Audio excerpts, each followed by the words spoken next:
Hey everyone, the name is Kris Barocsi and I have to relearn metal for one show. And that's an unusual and weird thing to say, but that's what it is. A little background story to explain the situation.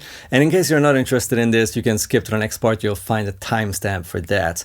I used to be a metalhead and we had this amazing metal band in the 2000s in Budapest in Hungary, where I come from. It was called Tűzmadár, which means like phoenix or firebird, something like that. And it was like a really fast-paced, technical metal band, lots of double bass stuff, lots of 16th notes, palm mute, etc., rhythmic stuff.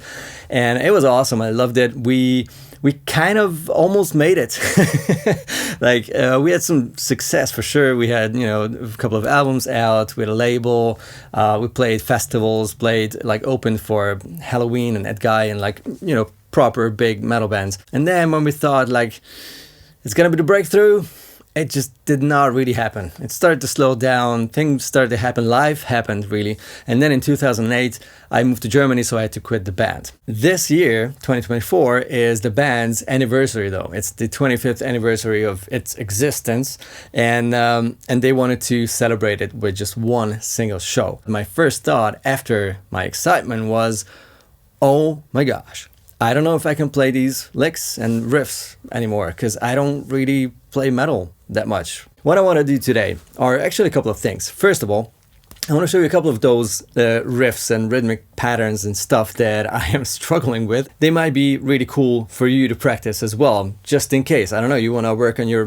right hand technique or whatever. The second thing is I want to show the rig that I'm taking because I'm so hyped about it. It's a reasonable pedal board, one guitar, one head, and one cabinet. And the third thing is I want to take you with me on the ride. I wanna have a camera there for the show and at least film a couple of seconds. But now let's start with those licks. It's as told a pretty technical music, so there are a couple of songs that are really tricky, but there are a couple of little sections that drive me crazy.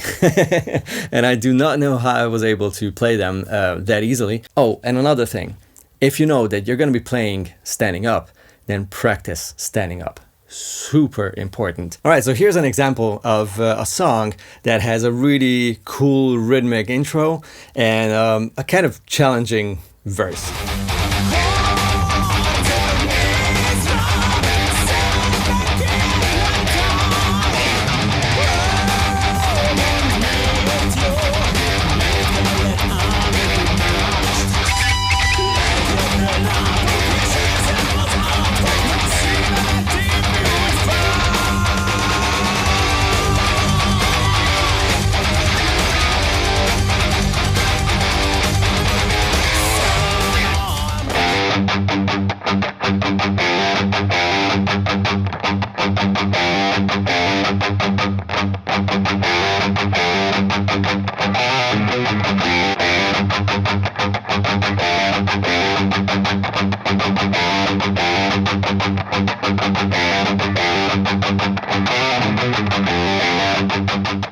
This other song that's really challenging, it's called Nero or Nero, the Mad Caesar. It goes from super chilled and beautiful to mad and aggressive and beautiful epic and solos and acoustic. It's a mad song. It's awesome. I love it. But there are a couple of parts, little sections that are whoa. All right, here's one.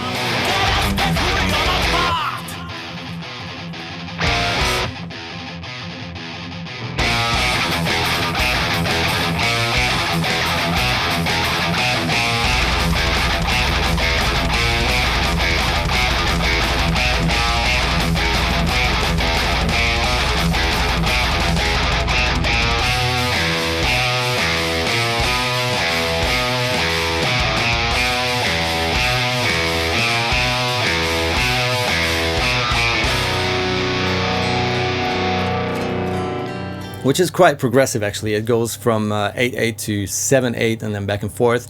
It's fun.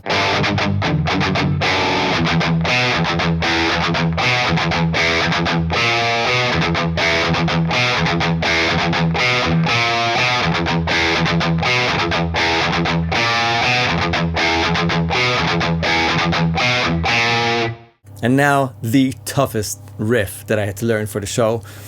I can play it now, but I'm still not relaxed enough. So I will have to use these last couple of days or 2 weeks or something, 3 weeks, to just be more confident about my right hand. This is tough.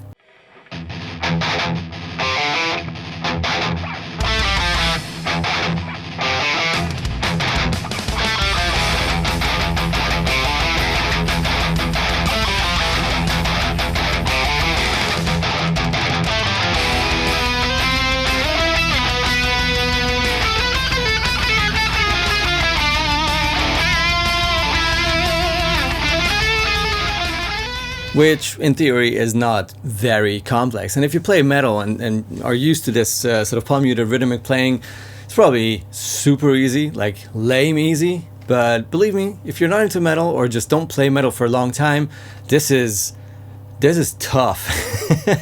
I honestly thought I am not going to be able to make this. This is going to be the part where I have to just play eights, you know.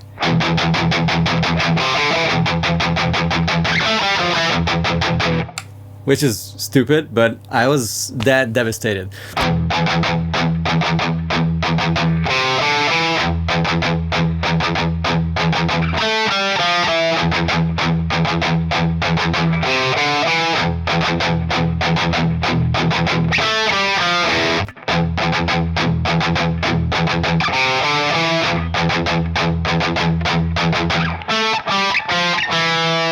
So E, A, again E, and then D.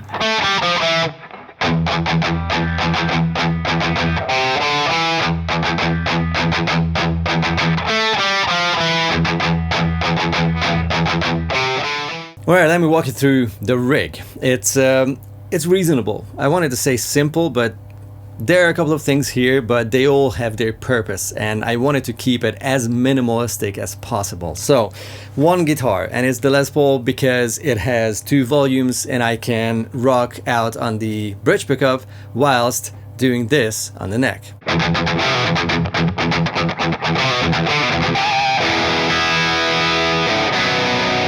Neck.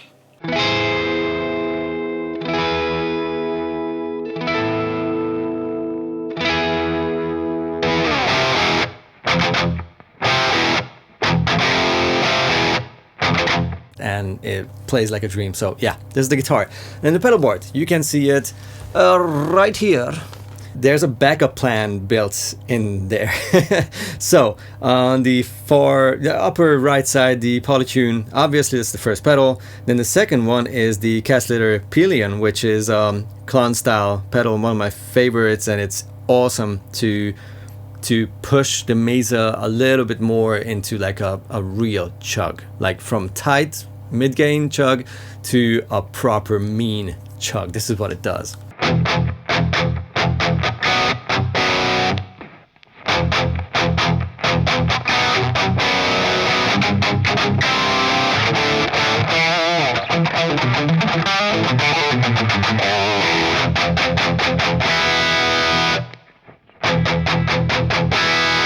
Which is a really cool second flavor in case I feel more comfortable on stage with that. And also for solos, obviously, then I would definitely kick on the Pelion.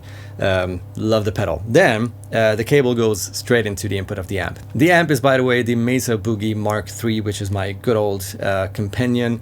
I love that amp to pieces. It's my #1 high gain or rock to high gain sounding amp. On top of that, the clean channel is amazing too, but the drive channel the lead channel is just so good and so original and uncopyable. That's why I have it, and I will never ever sell it. Then from the effects loop of the Mesa, I go into the GE7, good old equalizer from Boss. This is my solo boost, basically. Just a tiny bit of an upper mid push and volume push for the solos. And then after that, there's this analog delay, the Utopia by Anasounds, one of my favorite ones. It doesn't get in the way and has a really nice slight modulation in the repeats. It sounds wonderful, and it's just easy enough to use as well with its tap tempo, etc. So it has everything that one needs.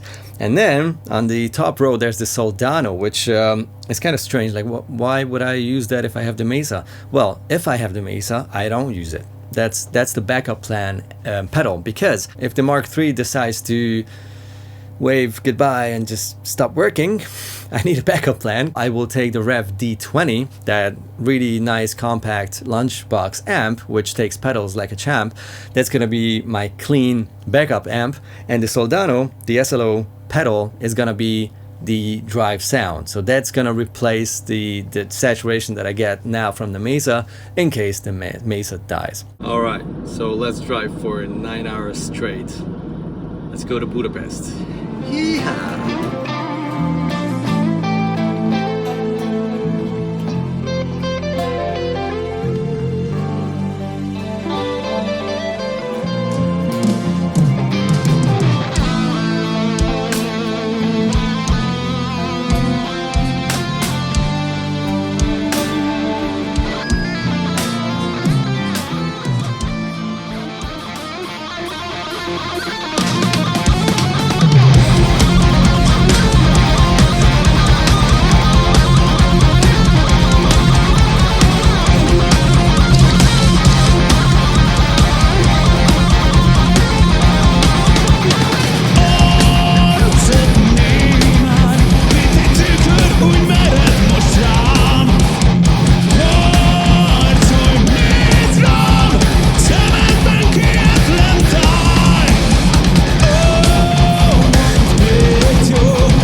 And I'm back. And before I say anything about the show, I wanted to talk about the message here, because apparently there is a message. I successfully forgot how damn important it is to be fresh and know your way around other styles, even if you don't play them. Like, I forgot most of my metal stuff, my metal skills, over the years because I just don't really play that style anymore. But the fact that I had to relearn and retrain my right hand especially to be able to nail those rhythmic, precise stuff just made me a better guitar player compared to 2 or 3 months ago. And I feel more confident about just playing, improvising in whichever style, not just in rhythmic, complex metal stuff. Even if I play my usual stuff, which includes much less notes and much less gain, whenever I feel like I want to include something more rhythmic, it just feels much more natural and isn't that much of a struggle, and I have better chances of not messing it up. I mean, if you listen to or check out all those huge new generation guitar players, Mateus Asato or Matteo Mancuso or Rabia Masad or anyone who's like really inspiring in a certain style, they all know various other styles and play them really well, by the way, but that's their talent. The fact that they feel comfortable about playing rock and jazz and fusion and funk and, you know, blues and whatever, and then play their own thing just makes them a much more versatile, much more confident player and much more exciting to listen to, for sure. So yeah, I think this is super important to not just zoom in on one certain thing. I'm guilty. I just did that. And now shortly about the gig. I mean, it was a mental 2.5 days. I started driving on Friday, had the gig, and I shot a video in Budapest on Saturday, and then drove back Sunday morning. So it's like 1,700 kilometers there and back in like 2 days, plus the show, plus shooting a video with an original Klon Centaur, by the way. If that video is not online already, it's gonna be. So yeah, it was amazing. Not a lot of sleep, but lots of emotions, lots of old faces, lots of, you know, old fans, and just amazing stuff. So yeah, thank you so much for joining me on this journey, and I hope you enjoyed it. And let me know in the comments below how your progress is with the riffs in this video. Even if you don't bring them up to tempo, half time is just as good. You know, everyone has a different level of experience. It's fine if you play it just super slow. It's just the control between the fingers, the hands, and everything. So yeah, let me know in the comments below, and see you in the next video. Bye bye.